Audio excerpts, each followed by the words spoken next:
नाज़रीन, बिल्कुल तवक्कुआत के मुताबिक पाकिस्तान तहरीक इंसाफ ने इस्लामाबाद में लॉन्ग मार्च ना करने का फ़ैसला किया है और इस्लामाबाद हाई कोर्ट में यह दरख्वास्त दायर की गई है कि अब पाकिस्तान तहरीक इंसाफ के चेयरमैन इमरान खान को इस्लामाबाद के परेड ग्राउंड में अपना हेलीकॉप्टर की लैंडिंग की और टेक ऑफ करने की इजाज़त दी जाए, क्योंकि इमरान खान जो है वो इस्लामाबाद के परेड ग्राउंड से रावलपिंडी में होने वाला जो तहरीक इंसाफ का 26 नवंबर को लॉन्ग मार्च होगा, धरना होगा या फिर एहतजाज होगा, उसमें वो परेड ग्राउंड से शिरकत करेंगे। ये भी दरख्वास्त इस्लामाबाद में जो पहले धरने के लिए दी गई थी वो वापस ली गई है और ये कहा गया है कि अब पाकिस्तान तहरीक इंसाफ जो है वो इस्लामाबाद में किसी किस्म का कोई लॉन्ग मार्च नहीं करेगी, ना धरना देगी और ना ही एहतजाज करेगी, क्योंकि अब तहरीक इंसाफ ने यह फ़ैसला किया है कि जो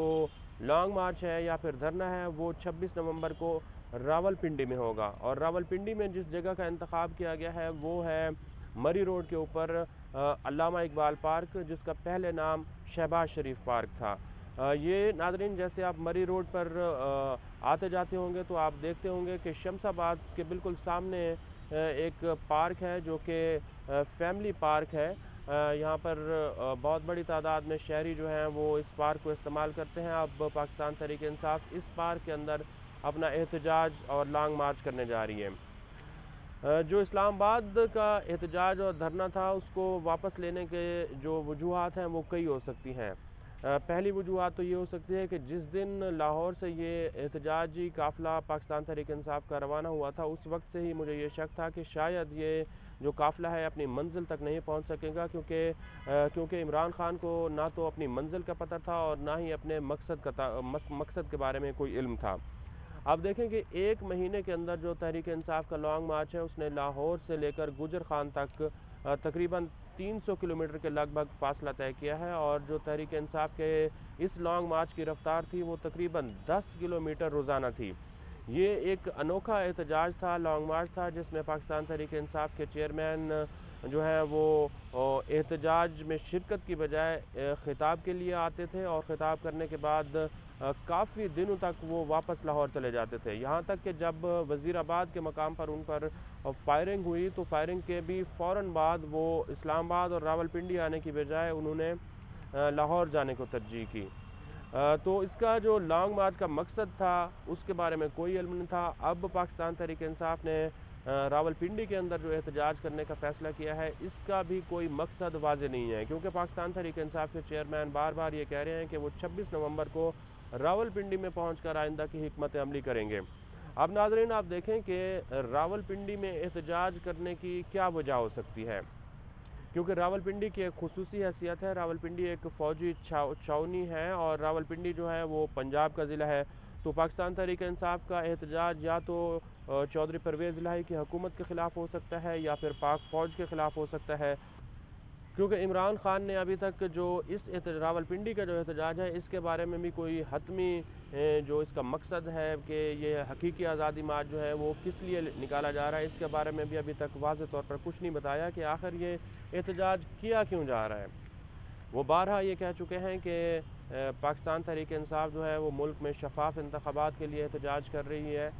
लेकिन जितने भी आइनी इदारे हैं और हुकूमत है उसने बार बार इमरान खान को ये समझाने की कोशिश की है कि इंतखाबात जो हैं वो वक्त पर होंगे और अक्टूबर 2023 में होंगे, तो इमरान खान को वक्त से पहले एहतजाज करने की ज़रूरत नहीं है। दूसरा जो लॉन्ग मार्च पाकिस्तान तहरीक इंसाफ ने शुरू किया था उसका मकसद ये था कि पाकिस्तान में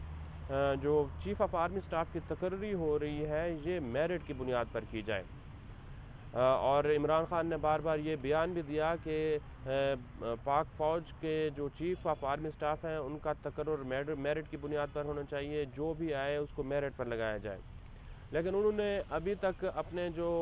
खुलकर इस बात का इजहार नहीं किया कि उनकी नज़र में मेरिट क्या है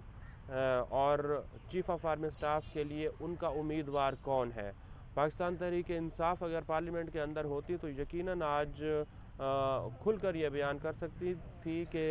नया चीफ़ ऑफ आर्मी स्टाफ कौन होना चाहिए, चाहे वो हुकूमत में होती या फिर अपोजिशन में होती। इमरान खान एक पोजीशन पर होते और बताते, खुलकर बताते, बजाय इसके कि एहतजाज के दौरान बताएं या फिर लॉन्ग मार्च के दौरान बताएं, पार्लियामेंट के अंदर रहकर वो अपने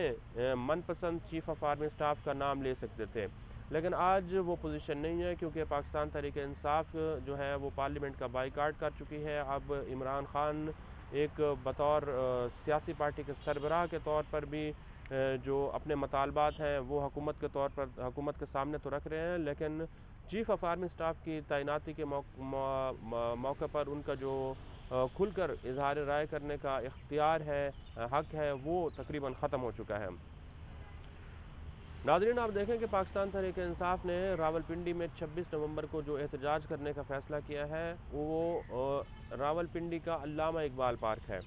حالانکہ تحریک انصاف چاہتی تو یہ احتجاج لیاقت باغ میں بھی ہو سکتا تھا، کیونکہ لیاقت باغ کو ایک تاریخی حیثیت حاصل ہے۔ لیاقت باغ میں بڑے بڑے سیاسی جلسے ہوتے رہے ہیں اور اس کو اس طرح بھی ایک تاریخی حیثیت، تاریخی مقام حاصل ہے کہ یہاں پر 2 وزرائے اعظم جو ہے ان کو شہید کیا گیا ہے۔ سابق وزیر اعظم لیاقت علی خان کو بھی اسی راولپنڈی کے لیاقت باغ میں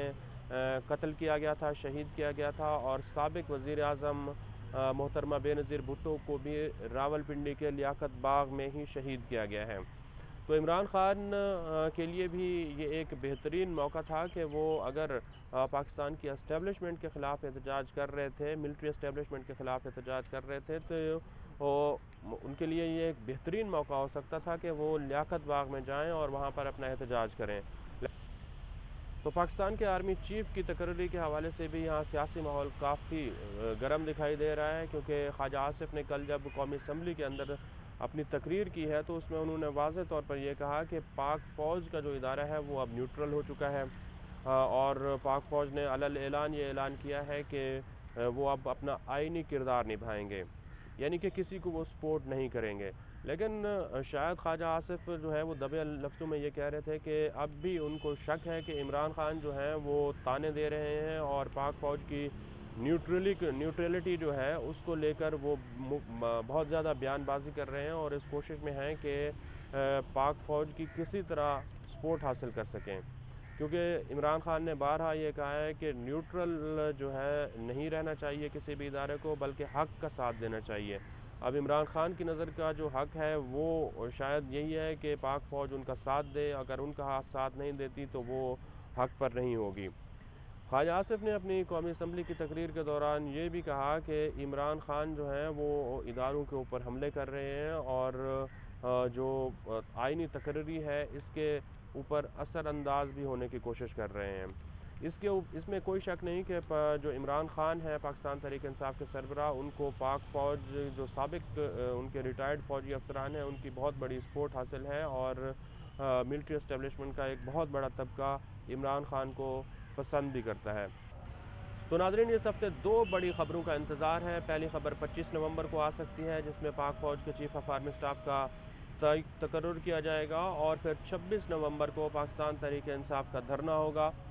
یہ دھرنا کتنے دن رہتا ہے، اس کا مقصد کیا ہوگا، یہ تو آنے والا وقت ہی بتائے گا۔ آپ کمنٹ سیکشن میں جا کر اس ویڈیو کو لائک کر سکتے ہیں اور اپنی رائے کا بھی اظہار کر سکتے ہیں۔ بہت بہت شکریہ۔